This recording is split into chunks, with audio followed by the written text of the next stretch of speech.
रामाय रामभद्राय रामचन्द्राय वेधसे रघुनाथाय नाथाय सीतायाः पतये नमः। श्रीराम राम रघुनन्दन राम राम श्रीराम राम भरताग्रज राम राम श्रीराम राम रणकर्कश राम राम श्रीराम राम शरणं भव राम राम।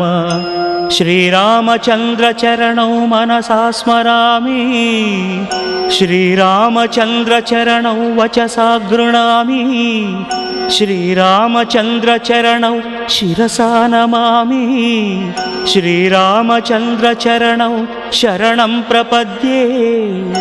माता रामो मत्पिता रामचन्द्रः